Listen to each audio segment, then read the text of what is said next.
ఓం నమో వెంకటేశాయ. ఏడుకొండలవాడ వెంకటరమణ గోవింద గోవింద. శ్రీ శ్రీనివాస శ్రీ వెంకటేశ గోవింద గోవింద. కలియుగ ప్రత్యక్ష దైవం శ్రీనివాస పరబ్రహ్మ అనుగ్రహ విశేషంతో శ్రీమద్భాగవతంలో అష్టమ స్కంధంలోని విశేషాలు యథాశక్తి తెలుసుకుంటున్నాం. నారాయణం నమస్కృత్య నరం చైవ నరోత్తమం దేవీం సరస్వతీం వ్యాసం తతో జయముదీరయేత్. శుకయోగీంద్రుల వారు పరీక్షిన్ మహారాజునకు మత్స్యావతార వైశిష్ట్యాన్ని వర్ణించి చెబుతూ ఉన్నారు. ద్రవిడ దేశపు రాజు సత్యవ్రతుడనేటువంటి మహానుభావుడు కృతమాల అనే పేరు కలిగినటువంటి నదిలో అర్ఘ్యప్రదానం ఇస్తూ ఉంటే ఒక చిన్న మత్స్యం చేతిలోకి వచ్చింది. ఆయన సాక్షాత్తు శ్రీ మహావిష్ణువే. నన్ను రక్షించు, ఈ నది నుంచి కాపాడు అని కోరితే ఆ మత్స్యాన్ని తన కమండలంలో ఉంచి తీసుకుని వచ్చారు ఆయన.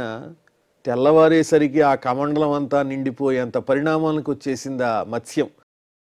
అక్కడి నుంచి తీసి నూతిలో ఉంచితే 3 మూరల ప్రమాణం పెరిగిపోయింది.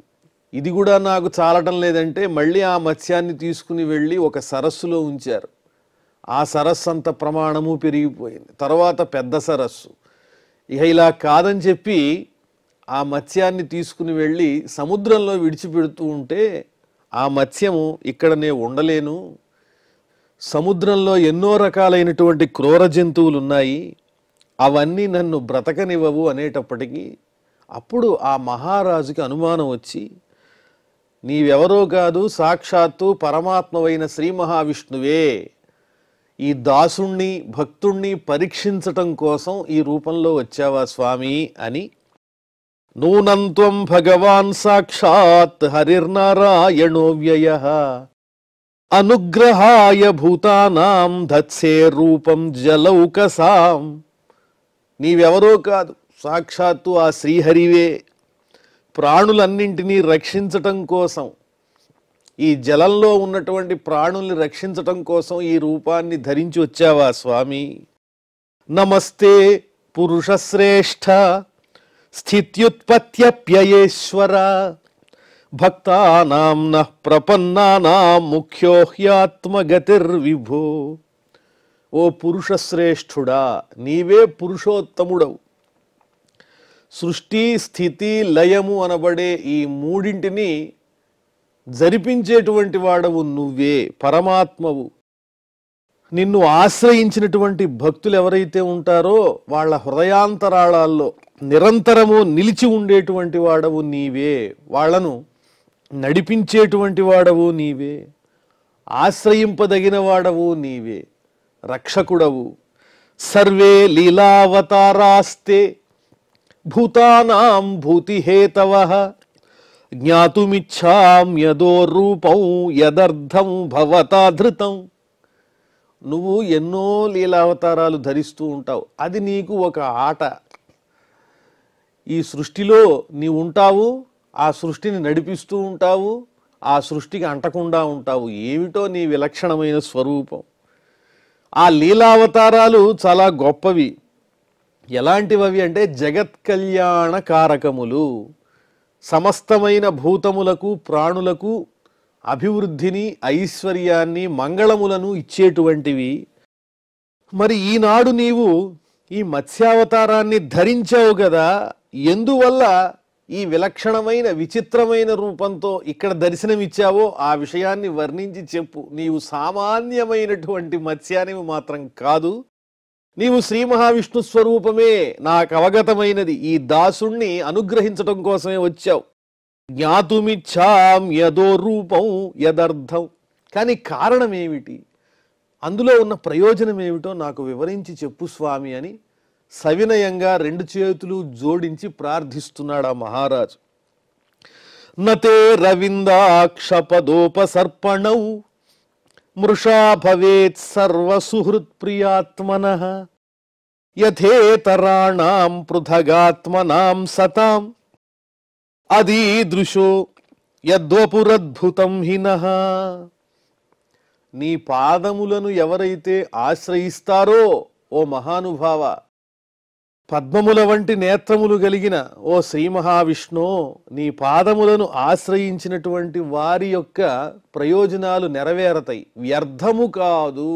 మృషా నభవేత్, ఏదైనా సరే వాళ్ళు సాధించగలుగుతారు. ఎందువల్లంటే నీ పాదములను ఆశ్రయించినటువంటి గొప్ప చేత. నీవెలాంటి వాడివి? సర్వ సుహృత్ప్రియాత్మన, సమస్త జీవులకు స్నేహితుడవు, ప్రియమైనటువంటి వాడవు, వారి ఆత్మలలో వారి దేహములలో ఉండేటువంటి చైతన్య స్వరూపుడవు, ఆత్మస్వరూపుడవు. యథేతరాణాం పృథగాత్మనాం సతాం అదీదృశో యద్వపురద్భుతం హినః. కానీ కొంతమంది అంతటా ఉన్నవాడివి నీవే, ఈ దేహంలో ఉన్న చైతన్య స్వరూపుడవు నీవే అని తెలుసుకోలేక తామే కర్తలము, ప్రభువులము, అధికారులము అని స్వల్పమైనటువంటి ఐశ్వర్యంతో అహంకారంతో మిడిసిపడుతూ ఉంటారు. అలాంటి వాళ్ళని అజ్ఞానులని పిలుస్తూ ఉంటారు. అలాంటి వాళ్ళ దగ్గరికి వెళ్ళి సామాన్యమైనటువంటి కోరికలు కోరేవాళ్ళు కూడా అవివేకులే అవుతారు. కాబట్టి మాలాంటి వాళ్ళని అనుగ్రహించటం కోసమే నువ్వు ఇలాంటి విచిత్రమైనటువంటి రూపాన్ని ధరించావు. నిన్ను ఆశ్రయించినటువంటి వారు ఇంకా ఎవరిని ఏమీ కోరుకోనవసరం లేదు. పురుషాధమం కతిపయగ్రామేశమల్పార్ధదం సేవాయై మృగయామహే నరమహో మూకా వరాకా వయం. పరమాత్ముని దివ్య శక్తి సంపద తెలియక ఏదో ఒక దేశానికో, ఒక గ్రామానికో, ఒక వీధికో అధిపతి అయినటువంటి వారి దగ్గరికి వెళ్ళి అది కావాలి ఇది కావాలి అని స్వల్పమైన కోరికలు కోరటం అనవసరం. అసలు నిజమైన కోరిక ఏమిటి అంటే మోక్షమును కోరుకోవటమే. ఈ పునరావృత్తితో కూడినటువంటి ఈ భవసాగరం కన్నా ఉత్తమమైన, నిత్యమైన, ఆనందమయమైన నీ స్థానమే అందరికీ కోరదగినది. అది ఇచ్చేవాడవు నీవే, అది ఇవ్వగలిగిన వాళ్ళు వేరొకరు ఎవరూ లేరు. వాళ్ళంతా తామేదో స్వల్పమైన ఐశ్వర్యానికి అధిపతులు అనుకుంటున్నారు, నీ గొప్ప తెలుసుకోలేకపోతున్నారు. వారికి దేహానికి లోపల ఉన్నటువంటి పరమాత్మకు ఉన్నటువంటి భేదం అర్థం కావటం లేదు. శ్రీ సుకౌవాచ ఇతి బ్రువాణం నృపతిం జగత్పతి సత్యవ్రతం మత్స్యవపుర్యుగక్షయే విహర్తుకామః ప్రళయార్ణవే బ్రవీత్ చికీర్షురేకాంత జన ప్రియ ప్రియం. ఈ విధంగా వినయపూర్వకంగా చేతులు జోడించి ఆ సత్యవ్రతుడనేటువంటి మహారాజు శ్రీ మహావిష్ణువుని ప్రార్థన చేస్తే అప్పుడు పరమాత్మ ఈ విధంగా అంటున్నారు.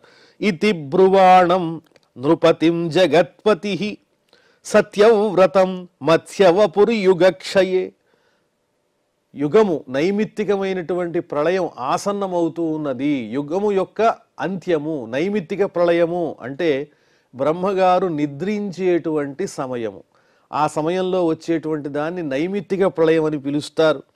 భూమి మొదలైనటువంటి భువర్లోకము, భూలోకము, సువర్లోకము ఈ మూడింటికి వచ్చేటువంటి ప్రళయాన్నే నైమిత్తిక ప్రళయం అని పిలుస్తారు. ఈ యుగక్షయంలో విహరిస్తూ, ఎక్కడ విహరిస్తూ? ప్రళయార్ణవే, అంతా ఎక్కడ చూసినా నీరే ఉంటుంది, ఈ భూమి అంతా మునిగిపోతుంది. అలాంటి ప్రళయ సంబంధమైన నీటిలో, జలరాశిలో విహరించాలని కోరుకునేటువంటి ఆ పరమాత్ముడు, అలాగే ఏకాంత జనప్రియ, తనను అనన్యమైన మనస్సుతో స్తోత్రము చేసేటువంటి వారికి ప్రియాన్ని కలిగించేటువంటి ఆ పరమాత్ముడు ఈ మహారాజునకు, సత్యవ్రత మహారాజునకు క్షేమాన్ని కలిగించగోరి ఈ విధంగా ఆయనతో మాట్లాడుతున్నాడు. శ్రీ భగవానువాచ సప్తమేద్యతనాదూర్ధ్వం అహన్యేతదరిందమ నిమంక్ష్యత్యప్యయాం బోధౌ త్రైలోక్యం భూర్భువాదికం. ఓ మహారాజా, నేను ఈ మత్స్యావతారాన్ని ఎందుకు ధరించానని అడిగావు కదా, నీ సందేహం తీరుస్తాను. ఇందులో ఉన్న అంతరార్థం ఏమిటి అంటే, ఈనాటికి 7వ రోజున ప్రళయం రాబోతూ ఉన్నది. సప్తమే అద్యతనాత్ ఊర్ధ్వం అహన్యేతదరిందమ. ఈ భూమి అంతా కూడా త్రైలోక్యం, భూలోకము, భువర్లోకము, సువర్లోకము, ఈ 3 లోకాల సమూహము కూడా నిమంక్షత్యప్యయాంబోధౌ, నీటి యందు మునిగిపోబోతూ ఉన్నది. అందుకోసం కొన్ని ప్రత్యేకమైనటువంటి కార్యక్రమాల్ని నిర్వహించటం కోసం, కొన్ని క్షేమములను సాధించటం కోసం నేను ఈ విధమైన రూపాన్ని ధరించాను.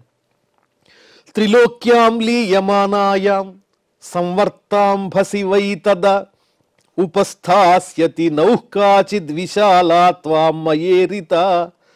ఈ విధంగా ప్రళయ సంబంధమైనటువంటి ఆ జలరాశిలో ఈ భూమి మొదలైనవి మునిగిపోతున్నటువంటి సమయంలో ఒక అద్భుతమైనటువంటి నావను నీ దగ్గరికి నేను పంపిస్తా, నిన్ను రక్షిస్తా. ఆ నావ ఎలా ఉంటుందంటే పెద్ద పడవ, చాలా విశాలమైనటువంటిది ఆ పడవ. నేనే పంపిస్తాను నీ సమీపానికి నిన్ను రక్షించటానికి. అప్పుడు నువ్వు చేయవలసినటువంటి ప్రత్యేకమైన పనులు కొన్ని ఉన్నాయి. త్వం తావదోషధీ సర్వాః బీజాన్యుచ్చావచాని చ సప్తర్షిభిః పరివృతః సర్వసత్వోపబృంహితః. నువ్వేం చేయాలంటే ముఖ్యమైనటువంటి ఓషధులు అంటే వృక్షములు, మొక్కలు ఇత్యాదులు, అలాగే బీజాని సర్వాహ ఓషధీః బీజాని ఉచ్చావచాని చ, నానా రకములైనటువంటి విత్తనాలు, గొప్ప గొప్ప వృక్షాలు, ఇవన్నీ కూడా సేకరించి పెట్టుకో.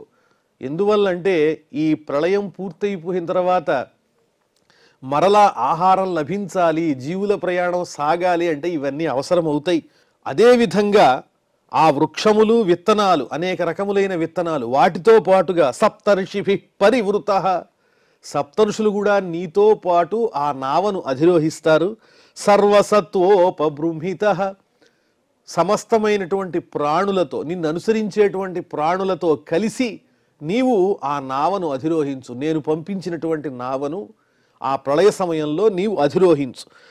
ఆరుహ్య బృహతీం నావం విచరిష్యస్య విక్లవః, ఆ నావను అధిరోహించిన తర్వాత నువ్వు హాయిగా విహరించగలుగుతావు, ఏ విధమైనటువంటి శ్రమ భయము లేకుండా. ఏకార్ణవే నిరాలోకే ఋషీణామేవ వర్చస, ఆ ప్రళయ సమయంలో ఎక్కడ చూసినా అంధకారమే ఉంటుంది తప్ప తేజస్సు ఏమాత్రము ఉండదు.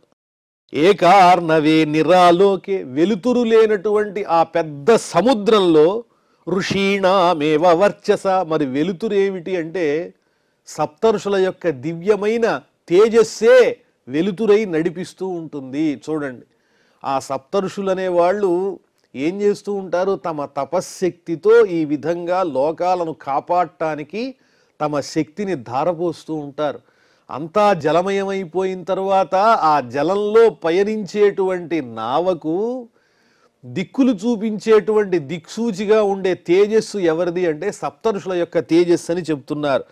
ఆ విధంగా ఓ మహారాజా, ఆ ప్రళయ సమయంలో అంతా జలంతో నిండిపోయినప్పుడు నేను పంపించినటువంటి నావలో నువ్వు, అదేవిధంగా సప్తర్షులు, నీతో పాటు ముఖ్యమైనటువంటి ఓషధులు, అలాగే అనేక రకములైనటువంటి విత్తనాలు, వాటితో పాటుగా నిన్ను అనుసరించేటువంటి ప్రాణులు, మీరందరూ ఆ నావను అధిరోహించండి. ఆ తరువాత దోధూయమానాం తాం నావం సమీరేణ బలీయస, ఆ నావ దారుణమైనటువంటి వాయువు వల్ల అల్లల్లాడుతూ అటు ఇటు కదిలిపోతూ ఉంటుంది. అప్పుడు ఆ పరిస్థితిలో ఆ నావను రక్షించటం కోసం ఉపస్థితస్య మే శృంగే నిబధ్నీహి మహాహినా, అప్పుడు నేను అక్కడికి చేరుకుంటాను మహామత్స్య రూపంతో. నా స్వరూపానికి ఒక పెద్ద కొమ్ము కూడా ఉంటుంది, ఆ కొమ్ముతో పాటు నేను అక్కడికి వస్తాను. ఉపస్థితస్య మే శృంగే, నా దేహానికి ఉన్నటువంటి మత్స్యరూపానికి ఉన్నటువంటి పెద్ద కొమ్మునందు నీవు సర్పంతో ఒక తాడులాగా ఆ కొమ్ముకి ఒక పక్క కట్టు, మరొక పక్క నావకి కట్టు. నిబధ్నీహి మహాహిన, వాసుకి అనే పేరు కలిగినటువంటి తాడుతో బంధనం చెయ్యి నావకి, నా దేహం మీద ఉన్నటువంటి ఆ కొమ్ముకి. అంటే ఆ కొమ్ము కలిగినటువంటి దేహంతో నేను ఆ నావని ఈ జలరాశిలో తీసుకుని పోతూ ఉంటాను. దిక్కులు చూపించేటువంటి తేజస్సేమో సప్తఋషులే అందిస్తూ ఉంటారు వారి తపశ్శక్తితో. అహం త్వాం ఋషిభిః సాకం సహనావముదన్వతి వికర్షన్ విచరిష్యామి యావద్ బ్రాహ్మి నిశా ప్రభో. ఈ విధంగా సప్తఋషులతో కూడినటువంటి నిన్ను ఆ సముద్రంలో లాక్కుని తీసుకుని వెడుతూ నేను ఈ బ్రహ్మగారి నిశ ఏదైతే ఉందో, బ్రాహ్మీ నిశ అంటే బ్రహ్మగారు నిద్రపోయే సమయం ఏదైతే ఉందో ఆ సమయాన్నంతా ఆ జలరాశిలోనే నేను విహరిస్తూ నా కొమ్ముకి కట్టబడినటువంటి ఆ వాసుకి అనే తాడుతో మీరు అధిరోహించినటువంటి పడవను లాగుతూ సప్తర్షుల యొక్క తేజస్సుతో మిమ్మల్ని చక్కగా రక్షిస్తూ ఆ జలరాశిలో నేను విహరిస్తాను. కాబట్టి ఈ విషయాన్ని జ్ఞాపకం పెట్టుకో. నేను ఈ మత్స్యావతారాన్ని ధరించినటువంటి ప్రధానమైన కారణం, ప్రయోజనం అదే. ఈనాటికి 7వ రోజున అని చెబుతూ మదీయ మహిమానంచ పరబ్రహ్మేతి శబ్దితం వేత్స్యనుగృహీతం మే సంప్రశ్నై వివృతం హృది. మరి పరబ్రహ్మ అనేటువంటి పేరుతో పిలవబడేటువంటి వారు ఎవరో తెలుసా? నేనే. అలాంటి మదీయం మహిమానం, నా యొక్క గొప్పతనాన్ని, ఆ పరబ్రహ్మ శబ్దంతో ఉచ్చరింపబడేటువంటి నా యొక్క ఔన్నత్యాన్ని నీవు వేత్స్యసి తెలుసుకోగలుగుతావు. చక్కగా ప్రశ్నిస్తూ నీవు ఆ ప్రశ్నల ద్వారా నా నుంచి సరైనటువంటి సమాధానాలు తెలుసుకుంటూ నా అనుగ్రహాన్ని సంపూర్ణంగా అవగతం చేసుకోగలుగుతావు. ఇదే నీకు నేను కలిగించేటువంటి అనుగ్రహ విశేషం. వేత్స్యనుగృహీతం మే సంప్రశ్నై వివృతం హృది. నా నుంచి వివరింపబడుతున్నటువంటి ఆ సమాధానాలన్నీ నీవు చక్కగా హృద్గతం చేసుకుని ఆనందించి పరమాత్మ యొక్క దివ్యమైనటువంటి నా స్వరూపాన్ని నీవు అర్థం చేసుకోగలుగుతావు. ఇత్తమాదిశ్య రాజానం హరిరంతరధీయత సోన్వైక్షత తం కాలం యం హృషీకేశ ఆదిశత్. ఈ విధంగా పరమాత్ముడైన శ్రీ మహావిష్ణువు జ్ఞానాన్ని కలిగించి ఆ మహారాజునకు సత్యవ్రతునకు రాబోయేటువంటి ఆ నైమిత్తిక ప్రళయం గురించి వర్ణించి చెప్పి అక్కడికక్కడే అదృశ్యమైపోయాడు. ఈ విషయాలన్నీ చెప్పటం కోసమే ఆయన ముందుగా ఆ మత్స్య రూపంలో ఆ మహారాజుకి దర్శనమిచ్చాడు. సోన్వైక్షత తం కాలం. ఇంకా ఈ మహారాజు గారు సత్యవ్రతుడు ఎప్పుడొస్తుంది ఆ ప్రళయకాలం అని ఆ సమయం కోసం ఎదురు చూస్తూ ఉన్నాడు.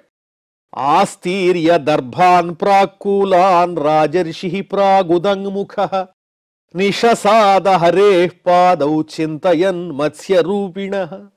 దర్భలను పరిచి చక్కగా తూర్పుగా అగ్రములు ఉండే విధంగా దర్భలను పరిచి తాను ఈశాన్య దిక్కుగా ఆసీనుడై ప్రాగుదంగ్ముఖ ఈశాన్య దిక్కుగా ఆసీనుడై ఆ రాజర్షి మత్స్యావతార రూపుడైనటువంటి ఆ శ్రీ మహావిష్ణువు యొక్క దివ్యమైన పాదములను చక్కగా స్మరించుకుంటూ అలా దర్భల మీద ఆసీనుడై ఉన్నాడు.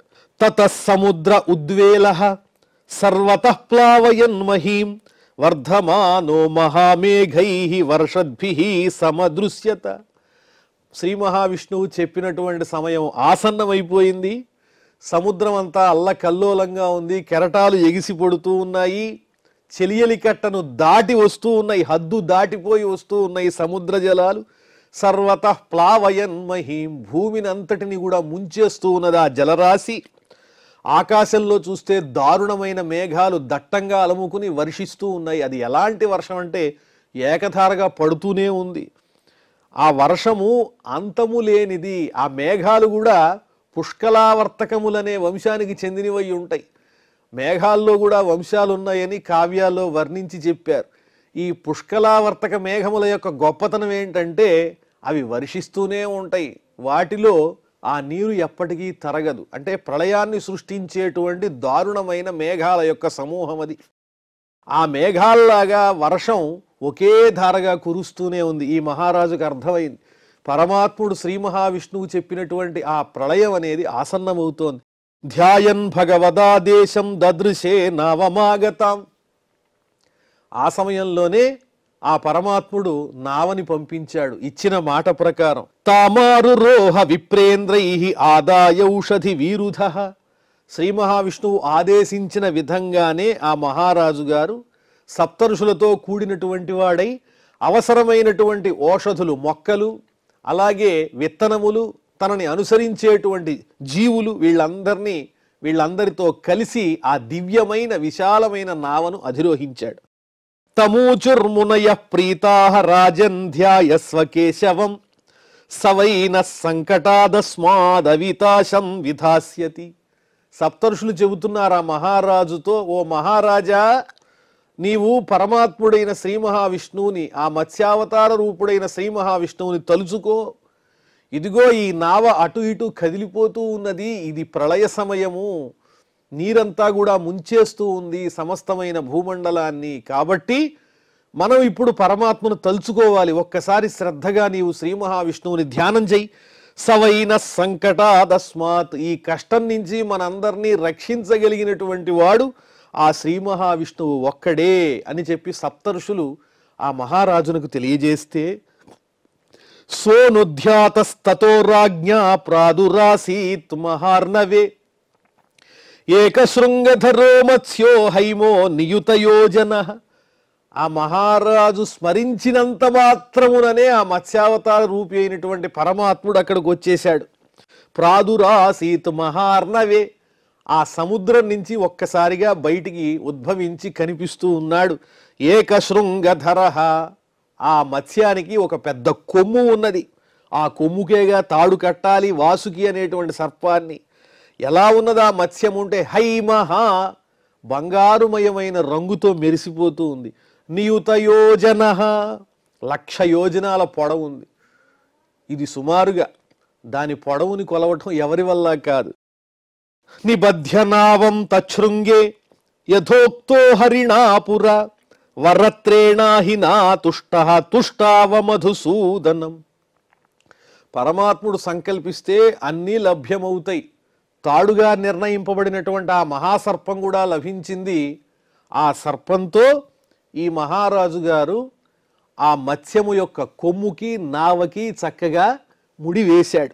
నిబధ్యనావం తశృంగే యథోక్తో హరిణాపుర వరత్రేణ అహిన, తాడుగా ఉన్నటువంటి వాసుకి అనేటువంటి మహాసర్పంతో ముడి వేశాడు. తుష్ట తుష్టావ మధుసూదనం. ఈ విధంగా పరమాత్ముడు చెప్పిన విషయాన్ని ఆచరించి ఆనందించాడు. పరమాత్మను కూడా సంతోష పెట్టడానికి చక్కగా స్తోత్రం చేస్తున్నాడు ఆ మహారాజు. రాజోవాచ అనాద్య విద్యోపహతాత్మ సంవిద తన్మూల సంసార పరిశ్రమాతురాః యదృచ్ఛయేహోపసృతాయమాప్నుయుః విముక్తిదో నః పరమో గురుర్భవాన్. అనాదిగా అజ్ఞానంతో బాధపడుతూ ఉంటారు జీవులందరూ. జ్ఞానమేది అజ్ఞానమేదన్న విషయం తెలిస్తేగా. ఈ రెండిటికీ ఉన్నటువంటి భేదం స్పష్టంగా ఉన్నది. మాటి మాటికి జన్మలని ధరిస్తూ దేహములను పొందడం అనేది అజ్ఞానం. అది దేనివల్ల వస్తుందంటే ఈ కర్మలను, అజ్ఞానపూరితములైనటువంటి కర్మలను ఆచరించటం వల్ల అజ్ఞానపూరితమైన ఈ జన్మ ప్రాప్తమవుతోంది. అలాంటి అజ్ఞానపూరితమైన అవిద్య చేత కొట్టబడినటువంటి వాళ్ళై నిజమైన విషయాన్ని అర్థం చేసుకోలేకపోతున్నారు ఈ జీవులందరూ కూడా. మనందరం పరమాత్మను చేరుకోవాలనే సంకల్పం ఉండాలి కానీ ఈ దేహాన్ని ధరించినందుకు అది మర్చిపోయి తన్మూల సంసార పరిశ్రమాతురాః, మళ్ళీ మళ్ళీ పుట్టుకను దేహాన్ని ఇచ్చేటువంటి ఈ సంసార బంధంలో శ్రమ పడుతూ దుఃఖాలు పడుతూ బాధలు పడుతూ ఉన్నారు. యదృచ్ఛయేహోపసృతాయమాప్నుయుః, అనుకోకుండా నీ అనుగ్రహ విశేషం చేత, అమ్మో మనం భగవద్ అనుగ్రహాన్ని పొందాలి అని నీ యొక్క ఆభిముఖ్యం చేతనే వాళ్ళకి ఆలోచన కలుగుతుంది. ఆ విధంగా ఎప్పుడో ఒక్కసారి నీ సన్నిధికి చేరినటువంటి వాళ్ళు నీ అనుగ్రహం ద్వారా ముక్తులవుతూ ఉంటారు. అలాంటి ముక్తినిచ్చేటువంటి ఓ పరమాత్మ, విముక్తిదో నః పరమో గురుర్భవాన్, నువ్వే మాకు నిజమైనటువంటి పరమోత్కృష్టమైనటువంటి గురుస్వరూపుడవు. విముక్తిదః, ముక్తినిచ్చేటువంటి వాడవి ఈ జన్మల నుంచి అని స్తుతిస్తున్నాడు ఆ మహారాజు. జనో బుధోయం నిజ కర్మ బంధనః సుఖేచ్ఛయా కర్మ సమీహతే సుఖం యత్సేవయాతాం విధునోత్య సన్మతిం గ్రంథిం సభింద్యాత్ హృదయం సనో గురుః. నా హృదయంలో గూడు కట్టుకుపోయినటువంటి మిథ్య అనబడేటువంటి గ్రంథిని నీవే పోగొట్టాలి, తెంపెయ్యాలి. ఎందువల్లంటే ఓపిక ఉండి దేహం బలిష్టంగా ఉన్నప్పుడు నాకు ఎదురు లేదు, తిరుగులేదు, నేను సర్వము చేయగలను, నేనే కర్తను అనిపిస్తుంది తప్ప మన పైన నడిపించేటువంటి వాడు ఒకడున్నాడు, పరమాత్ముడు. ఆయన అనుగ్రహంతోనే మనం ఇలా ఉన్నామనే ఆలోచన సంపదలు ఉన్నప్పుడు, యవ్వనం ఉన్నప్పుడు, శక్తి ఉన్నప్పుడు మనకి అనిపించదు. అలాంటి అజ్ఞానంతో కూడినటువంటి ఆ అజ్ఞానం ఏదైతే ఉందో దాన్ని నీవే పోగొట్టవలసింది. జనో అబుధోయం నిజ కర్మబంధన. పుట్టుట మరణించుట అనేటువంటి లక్షణం కలిగినటువంటి అజ్ఞాని అయిన వాడు నిజ కర్మబంధన, తాను చేసేటువంటి కర్మలచే పట్టుకోబడినటువంటి వాడై సుఖేచ్ఛయా కర్మ సమీహతే అసుఖం, ఎలాగైనా నేను సుఖాన్ని అనుభవించాల్సిందే, ఏం చేస్తే నాకు సుఖం కలుగుతుంది అనుకుంటాడు. ఆ సుఖం అనేది దేనికి సంబంధించింది? తాత్కాలికంగా ఇంద్రియాలకు సుఖాన్ని కలిగించేదే తప్ప నిజమైన సుఖాన్ని ఇచ్చేది కాదు ఇతడు చేసేటువంటి కర్మ. తాననుకున్నదే సుఖమనుకుని నిజమైన జ్ఞానాన్ని సుఖాన్ని విడిచిపెట్టి ఎండమావుల్లో నీళ్లను చూచినట్లుగా తాపత్రయపడుతూ సుఖం సుఖం సుఖం అనుకుని దుఃఖాన్నే పొందుతున్నాడు. సమీహతే అసుఖం, అసుఖాన్ని పోగు చేసుకుంటున్నాడు. యత్సేవయా తాం విధునోత్య సన్మతిం. మరి అలాంటి అజ్ఞానం పోవాలంటే ఏం కావాలి? యత్సేవయ, నిన్ను సేవించినట్లయితే, నిన్ను స్మరించినట్లయితే, తాం విధునోతి, ఆ రకమైన అజ్ఞానపూరితమైనటువంటి బుద్ధిని పోగొట్టుకోగలుగుతాడు. అలాంటి ఓ పరమాత్మ, ఏ స్మరణ చేతైతే జ్ఞానం కలుగుతోందో అట్టి నీకు నా ప్రణామములు. నాలో ఉన్నటువంటి మిథ్యానబడేటువంటి ఈ గ్రంథిని నీవే భిన్నం చేసేసి నన్ను రక్షించవలసింది అని ప్రార్థిస్తూ ఉన్నాడు. యత్సేవయాగ్నేరివ రుద్రరోదనం పుమాన్ విజహ్యాత్మలమాత్మనస్తమః భజేత వర్ణం నిజమేష సోవ్యయో భూయాత్ స ఈశః పరమో గురుర్గురోహో. నీవెవరు? ఈశః, స్వతంత్రుడవు, మా అందరికీ అధిపతివి, పరమః, పరమోత్కృష్టమైన దైవస్వరూపుడవు, గురుర్గురోహో, గురువులకే గురువు. జ్ఞానాన్ని బోధించేటువంటి గురువు ఎవరంటే నీ స్వరూపమే. ఆ గురువులో ఉన్న జ్ఞానజ్యోతి కూడా నీవేగా. యత్సేవయ, నిన్ను సేవిస్తే ఏం జరుగుతుంది? అగ్నేరివ రుద్రరోదనం. ఈ వెండి బంగారము మొదలైనటువంటి లోహాలు ఏవైతే ఉన్నాయో అవి భూమిలో ఉన్నప్పుడు నిస్తేజంగా ఉంటాయి. వాటిల్ని గుర్తించడం కూడా కష్టం. వాటిల్ని బయటికి తీసి బాగా శుభ్రం చేసి అగ్నిలో పుటం పెడితే అప్పుడు వాటిల్లో ఉన్నటువంటి రంగు బయటపడుతుంది, తేజస్సు బయటపడుతుంది. అలాగే అజ్ఞానం అనేటువంటి బురద కొట్టుకుపోయినటువంటి ఈ దేహదారులకు నీ సేవ ఏదైతే ఉందో, నీ నామస్మరణ ఏదైతే ఉందో అది ఎలాంటిది అంటే అగ్నిలో వేయబడినటువంటి మట్టి పట్టిన ఆ బంగారాన్ని వెండిని శుద్ధి చేయటం లాంటిదే. ఆ లోహాలను ఎలాగైతే అగ్నిలో పెట్టి శుద్ధి చేస్తామో అలాగే నీ సేవతో అజ్ఞానంలో ఉన్నటువంటి మమ్మల్ని ఉద్ధరించి జ్ఞానాన్ని ప్రసాదించవలసింది. అలా శుద్ధి చేయబడినటువంటి ఆ లోహం అనేది చక్కని వర్ణంతో ప్రకాశిస్తూ ఉంటుంది. కాబట్టి ఓ అవ్యయ నాశరహితుడవైన స్వరూపం కలిగిన ఓ పరమాత్మ, నీవే గురువు, మాకు జ్ఞానాన్ని కలిగించవలసింది, మిథ్య అనబడేటువంటి అజ్ఞానాన్ని పోగొట్టవలసింది అని చెప్పి ప్రార్థన చేస్తున్నాడు సత్యవ్రత మహారాజు. ఈ అద్భుతమైనటువంటి చక్కని స్తోత్రాన్ని మనం యథాశక్తి తెలుసుకుంటున్నాం. ఇప్పుడు ఇంకా క్షమాప్రార్థనాదులతో ఈ కార్యక్రమాన్ని పరిసమాప్తం చేసుకుందాం. అథ క్షమాప్రార్థన. యదక్షర పదభ్రష్టం మాత్రాహీనంచ యద్భవేత్ తత్సర్వం క్షమ్యతాం దేవ నారాయణ నమోస్తుతే. శ్రియఃకాంతాయ కళ్యాణ నిధయే నిధయేర్ధినాం శ్రీవేంకట నివాసాయ శ్రీనివాసాయ మంగళం.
ఓం